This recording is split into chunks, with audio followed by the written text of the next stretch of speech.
우리 같이 함께 은혜 받을 하나님 말씀은 히브리서 8장 7절에서 13절을 보겠습니다.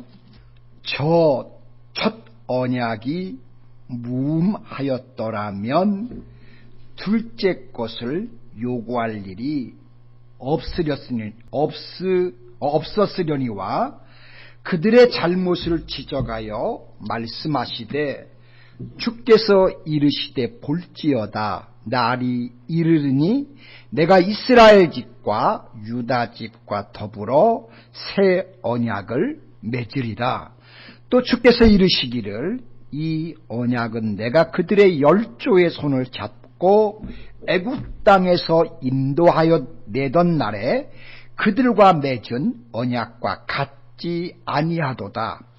그들은 내 언약 안에 머물러 있지 아니하므로 내가 그들을 돌보지 아니하였노라. 또 주께서 이르시되 그날 후에 내가 이스라엘 집과 맺은 언약은 이것이니 내 법을 그들의 생각에 두고 그들의 마음에 이것을 기록하리라. 나는 그들에게 하나님이 되고 그들은 내게 백성이 되리라. 또 각각 자기 나라 사람과 각각 자기 형제를 가르쳐 이르기를 주를 알라 하지 아니할 것은 그들이 작은 자로부터 큰 자까지 다 나를 알미라. 내가 그들의 불의를 긍휼히 여기고 그들의 죄를 다시 기억하지 아니하리라 하셨느니라. 새 언약이라 말씀하셨음에 첫 것은 낡아지게 하는 것이니 낡아지고 새하는 것은 없어져 가는 것이니라. 아멘. 이 말씀을 통해서 우리에게 이제 새 언약 아래서 주신 축복을 또 살펴보며 같이 은혜를 받기 원합니다. 성경은 한마디로 말하면 언약의 책이라고 할 수 있습니다. 그래서 우리는 성경을 크게 구약과 신약 두 부분으로 나누어서 부르고 있습니다.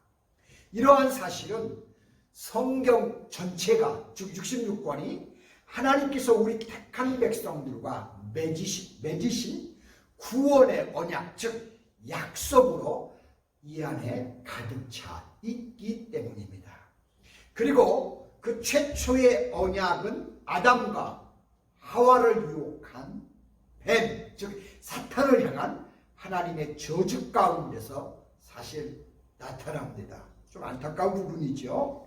즉 하나님은 창세기 3장 5절에서 내가 너로 여자와 원수가 되게 하고 너의 후손도 여자의 후손과 즉 예수 그리스도와 원수가 되게 하리니 여자의 후손은 내 머리를 상하게 할 것이요 너는 그의 발꿈치를 상하게 할 것이라 라고 그렇게 말씀을 하고 있습니다. 자, 이 말씀은 곧 예수 그리스도의 십자가 사역을 통한 구원 역사를 예언한 원시복음이라고 할 수 있습니다. 원시복음을 가리키는 거예요, 사실. 뿐만 아니라 이후로 하나님의 구원 언약은 여러 구약의 위대한 인물들, 예를 든다면 아브라함, 또 그의 아들 이사, 야곱 등을 이렇게 통해서 끊임없이 하나님이 지속적으로 말씀을 하시는 것을 볼 수 있습니다. 자, 그러나 그런 가운데서 가장 대표적인 구원의 언약을 들라면 그것은 구약의 율법일 것입니다. 실제로 율법은 구약시대의 이스라엘 백성들이 하나님과의 거룩한 관계를 맺으면서 하나님 앞으로 나아갈 수 있는 모든 길을 제시한 유일한 법이 바로 구약의 율법이었습니다. 뿐만 아니라 율법은 이스라엘 백성들을 통해서 세계의 모든 사람들이 하나님께로 나아갈 수 있는 유일한 통로요 길이었습니다. 출애굽기 19장 5절로 6절을 여러분 참고하시기 바랍니다. 이처럼 율법은 구약시대의 이스라엘 백성뿐만 아니라 세계 만민이 하나님으로부터 구원을 얻을 수 있는 최고의 방도였습니다. 그 자체가 사실 율법은 온전한 법이었습니다. 그러나 율법을 받은 이 이스라엘 백성들이 안타깝게도 이 법을 선하게 여기지 않고요, 오히려 끊임없이 하나님의 구원의 언약을 그들은 저버립니다. 이에 관해서 히브리서 기자의 증언을 제가 한번 볼게요. 본문 9절에 보시면 또 주께서 이르시기를 이 언약은 내가 그들의 10주의 손을 잡고 애굽 땅에서 인도하여 내던 날에 그들과 맺은 언약과 같지 아니하도다.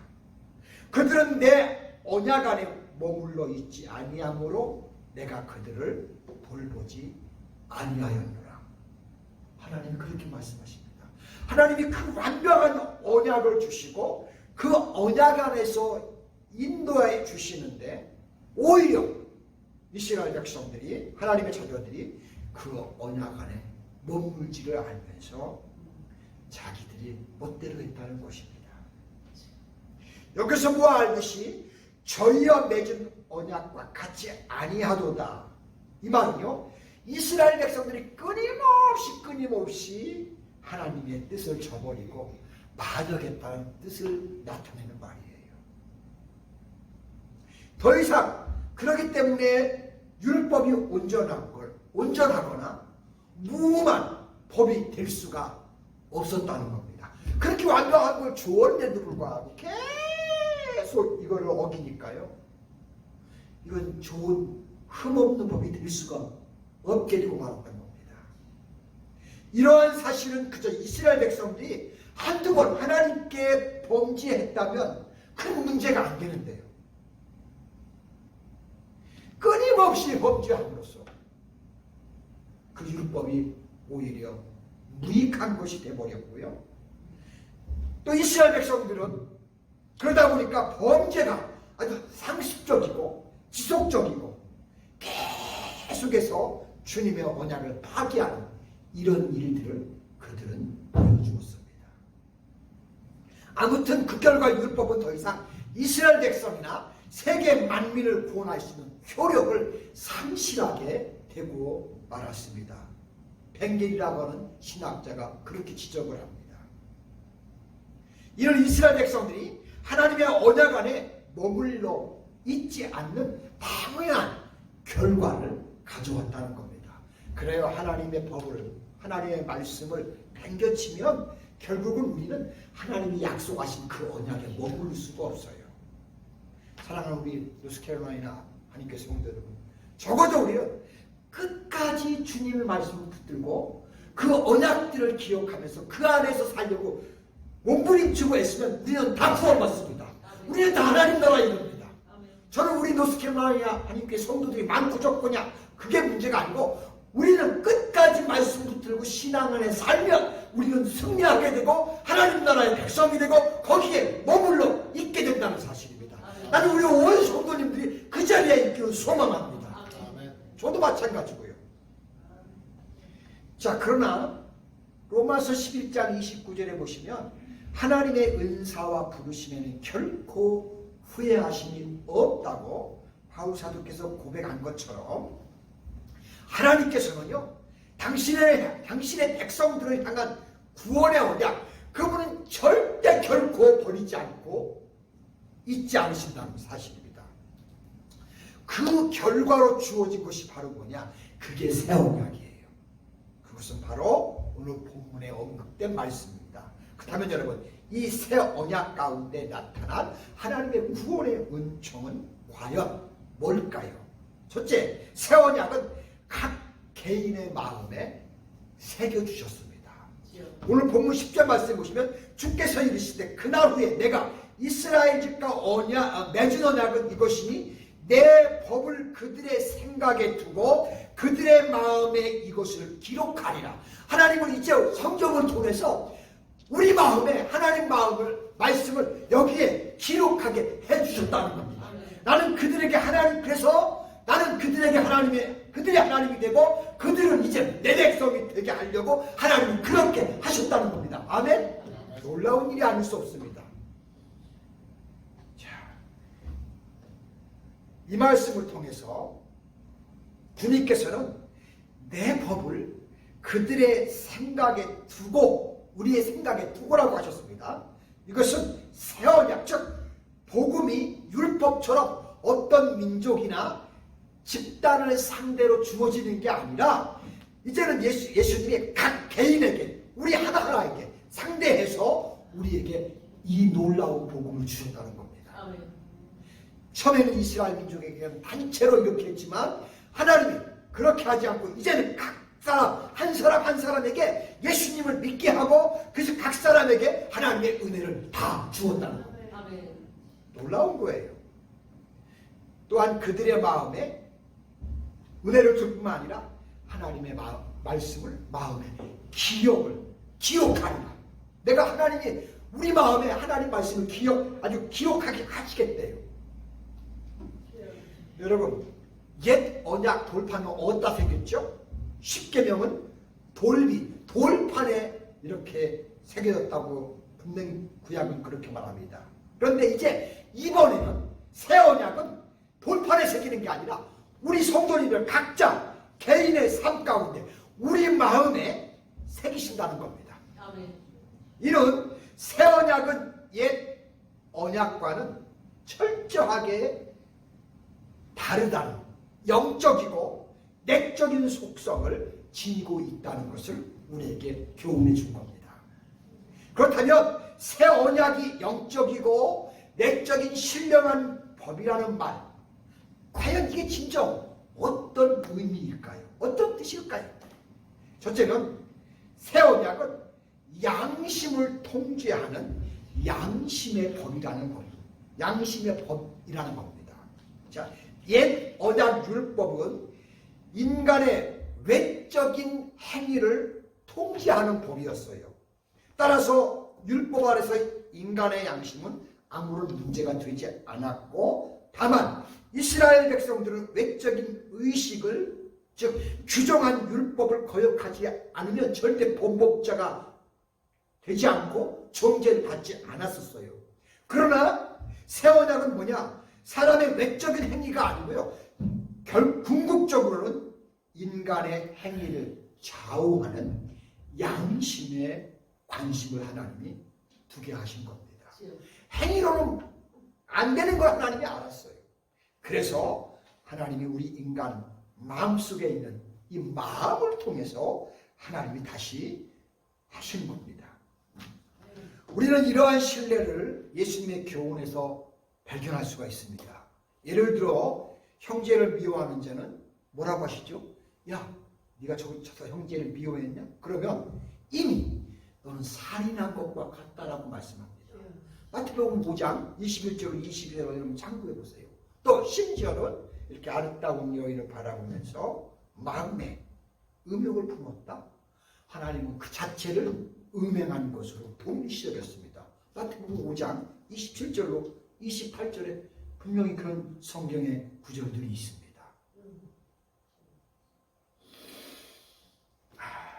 그렇기 때문에요, 우리가 이런 하나님의 귀한 말씀들을 소중하게 바라보면서 우리의 신앙을 매 순간 삶 속에서 점검하는 것이 중요하다는 것입니다. 자, 새 언약은 하나님께서 새 언약을 주는데 악을 향해서 대항하는 능력을 부여하는 법이었습니다.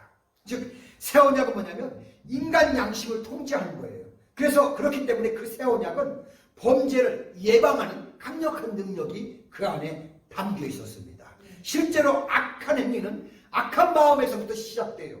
그러나 율법은 인간의 양심 문제에 대해 침묵하기 때문에 실제로 인간이 범죄할 가능성은 훨씬 더 많아요.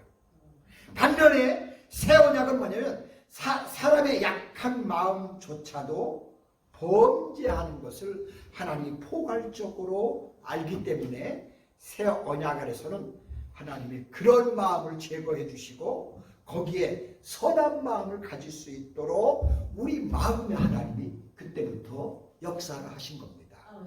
우리 마음을 주장하도록, 우리 마음이 새로운 마음으로 자꾸 변하도록, 어떤 형식에 매고 이렇게 해야지 저렇게 해야지 이게 아니라 내 마음이 변해서 하나님이 뭘 기뻐하실까? 하나님이 뭘 좋아하실까? 이렇게 했을 때 하나님이 기뻐하시겠지? 내가 이렇게 행동하면 하나님이 싫어하시겠지? 자꾸 내 마음이 나를 컨트롤할 수 있도록, 나를 깨달을 수 있도록 마음의 변화를 일으키는 방향으로 하나님이 우리를 이끌으셨다는 사실입니다.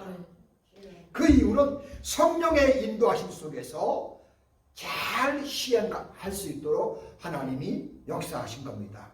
그러므로 여러분, 저와 여러분의 삶 가운데 중요한 건 뭐냐면 항상 하나님의 성령이 내 안에 충만해서 나를 성령께서 이끌으실 수 있도록 하나님의 선한 방향으로, 하나님이 원하는 방향으로, 하나님이 기뻐하는 방향으로 자꾸 우리가 그곳을 향해 나아가는, 그러기 위해서 그 부분을 놓고 하나님께 기도하면서 성령님 내 안에 계시면서 나를 이끌어 주셔서 하나님이 기뻐하시고 하나님이 원하시고 하나님이 인도하시는 방향으로 나를 이끌어 주옵소서. 그러면 성령이 우리를 그 가운데로 이끌어 주실 줄로 믿습니다. 그런 역사가 우리의 삶 안에 있기를 소망합니다.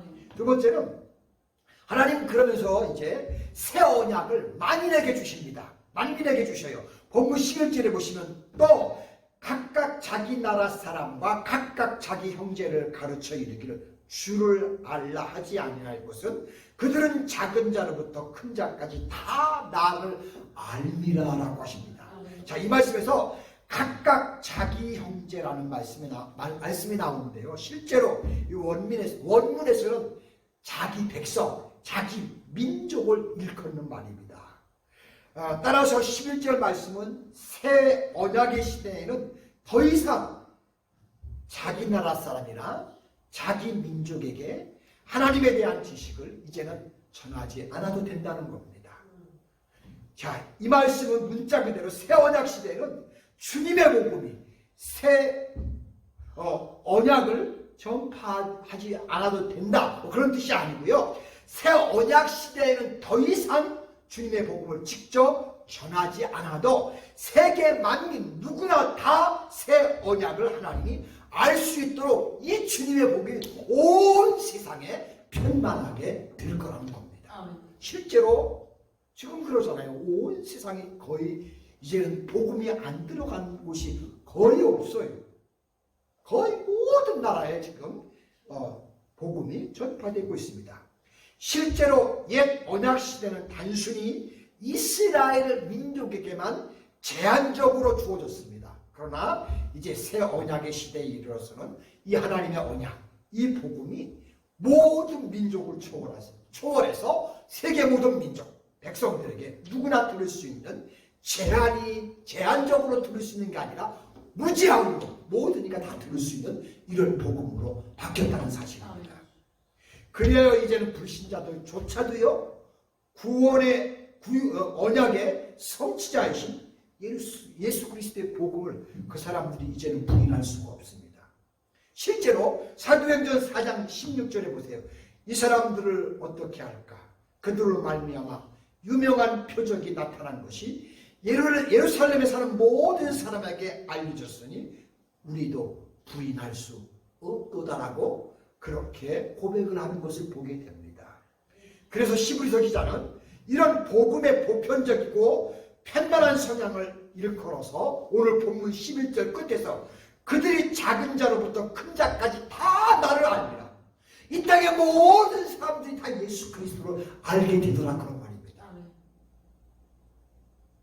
자, 그런데 여기서요, 안다에 해당하는 말은 무슨 말이냐면 경험하지 않고 직관적으로 안다는 것을 일컫는 말이에요. 따라서 이것은 결국 새 언약, 신약 시대에는 세계 만민, 남녀노소 누구의 가르침에 의존하지 않고도 누구나 스스로 직관적으로 하나님의 언약, 즉 구원의 언약을 사람들이 깨달을 수 있게 되었다는 겁니다. 그렇다면 어찌하여 구약 시대에 불가능했던 일들이 이런 신약 시대에는 가능할 수 있었느냐라는 겁니다. 그것은 앞에 10절에 그들의 마음에 이것을 기록하리라 라고 언급하신 것처럼 새 언약이 각 사람의 마음에 새겨졌기 때문에 그런 겁니다. 누구를 통해서? 성령의 역사를 통해서 각 사람의 마음에 이와 같이 하나님의 놀라운 메시지들이 새겨진 겁니다. 즉 새 언약은 성령의 역사로 말미암은 온 세계의 남녀, 노소 모든 사람들에게 보편적으로 이제 주어진 겁니다. 그러기에 새 언약은 성도 각자의 심령 안에 놀라울 정도로 강하게 성령으로 역사해 주신 겁니다. 그래서 우리도 이렇게 하나님을 믿고 하나님의 자녀가 되는 축복의 자리에 있게 되었다는 사실입니다. 얼마나 이 사실이 감사하지요. 너무너무 감사합니다. 그래서 여러분 성경은 뭐라고 말하냐면 이렇게 말합니다. 이사야 2장 2절 3절에 보면 만일에 여호와의 전에 산이 모든 산 꼭대기에 굳게 설 것이고 모든 작은 산 위에 뛰어나리니 만방이 그리로 모여들 것이고 많은 백성이 가며 이르기를 오라 우리가 여호와의 산에 오르며 야곱의 하나님의 전에 이르자 그가 그의 길을 우리에게 가르칠 것이라 우리가 그 길로 행하리라 하리니 이는 율법이 시온에서 나올 것이요 여호와의 말씀이 예루살렘에서부터 나올 것이라 라고 그렇게 말씀합니다. 그 후에요 또 선지자 요엘서 2장 28절에서 그 후에 즉 신약시대에 내가 내 신을 만민에게 부어주리라. 신약에 와서는 만민에게 모두에게 하나님의 성령을 부어준다고까지 말씀합니다. 이러한 구약의 선지자들의 예언은 새 언약이 성령의 역사로 말미암아 특정한 민족뿐만 아니라 세계 모든 만방의 사람들에게 성도들에게 보편적으로 이제는 적용될 것이라고 우리에게 일러준 겁니다. 그래서 지금은 누구든지 누구나 다 마음의 문을 열고 예수 그리스도 영접하고 다 세계 곳곳에 그리스도인들이 얼마나 많이 지금 있습니까? 그렇기 때문에 구약의 위대한 신앙인들이 누리지 못했던 이런 축복의 새 세계에서 우리는 지금 이렇게 살고 이것이 우리의 눈으로 실현되는 것을 보면서 이 놀라운 축복 안에 우리가 지금 있다는 사실을 우리는 지금 발견하고 있습니다. 얼마나 감사한 일인지 몰라요. 세 번째는 새 언약은 정죄가 아닌 사죄의 목적으로 하나님은 우리에게 주셨습니다. 자, 오늘 12절 보시면 내가 그들의 불의를 긍휼히 여기고 그들의 죄를 다시 기억하지 아니하리라 하셨느니라. 하나님이 이렇게 예수를 믿게 하고 성령으로 모든 사람들이 주를 의지하게 하시는 이유는 뭐냐? 그들의 죄를 다시는 하나님이 기억하지 아니하게 하려고 그렇게 하셨다는 겁니다. 아멘. 우리의 모든 죄를 다 하나님이 씻겨주시기 위해서 이렇게 하셨다는 겁니다. 아멘. 얼마나 감사한 일이에요. 여러분 구약의 옛 언약의 율법이 주어진 궁극적인 목적은 뭐였습니까? 사죄, 죄를 용서하는 것은 뭐 틀림없습니다. 하지만 사실 구약의 모든 제사가 속죄의 제사를 띠고 있는 모습을 우리는 구약 성경을 읽어보면 아실 겁니다. 그러나 구약의 제사는 궁극적으로 영원한 속죄를 가져다 주지는 못했어요. 왜냐하면 율법은 그 특성상 죄를 없애지 못하기 때문에 그래요. 오히려 율법은요 우리의 죄를 더 기억나게 만들어요. 내가 뭘 잘못하면 하나님 말씀에 이렇게 안 된다고 했는데 하면서 율법은 우리의 삶에서 우리의 죄를 확실하게 더 이렇게 보여주는 이런 역할을 율법은 했어요. 그러기에 율법 시대에 사는 사람들을 죄를 기억할 때마다 반복해서 하나님께 늘 속죄 제사를 그들이 드려야만 했어요. 이것은 꼭 구약의 율법은 결과적으로 사죄를 준다는 것보다는 정죄의 성격이 더 강하게 포함되어 있다고 신학자들은 그렇게 봤어요. 그래서 스스로 율법의 의로는 흠이 없다고 자부했던 사도 바울조차도요, 빌립보 3장 6절에서 그는 이런 율법의 속성을 간파하고 뭐라고 하지요? 오호라, 나는 공고한 사람이로다. 이 사망의 몸에서 누가 나를 건져내랴? 로마서 7장 24절에서 그렇게 바울 사도가 탄식하는 것을 볼 수 있어요. 절대로 그 율법으로서는 어떻게 내가 새로워질 수가 없다는 거예요. 거기서 벗어날 수가 없었다는 거죠. 그러나 신약의 새 언약은 즉 옛 구약 율법과는 그 자체가 달랐어요. 완전히 달랐어요. 히브리서 기자가 이렇게 고백하는 걸 볼 수 있어요. 오늘 보면 12절에 보면 내가 그들의 불의를 긍휼히 여기고 그들의 죄를 다시 기억하지 아니하였느니라 하셨느니라. 예수님이 오셔가지고 주셨던 놀라운 것은 뭐냐면 오히려 우리의 죄를 다시 기억하지 않도록 다 십자가에 다 덮어버린 겁니다. 할렐루야. 얼마나 감사합니까? 그렇지 않다면 매일 우리는 무거운 죄짐에서 견디지 못했을 겁니다. 너무너무 힘들었을 겁니다.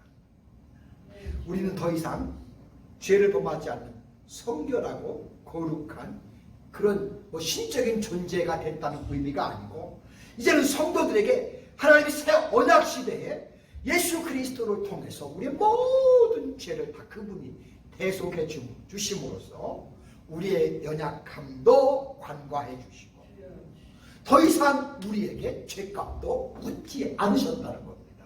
할렐루야. 그렇기 때문에 신약의 백성들이 죄사함의 은총을 입고 구원의 반열에 참여할 수가 있었던 것은 우리 인간의 전적인 노력이 아니고 하나님의 크신 은혜의 결과라는 것을 우리는 기억해야 합니다.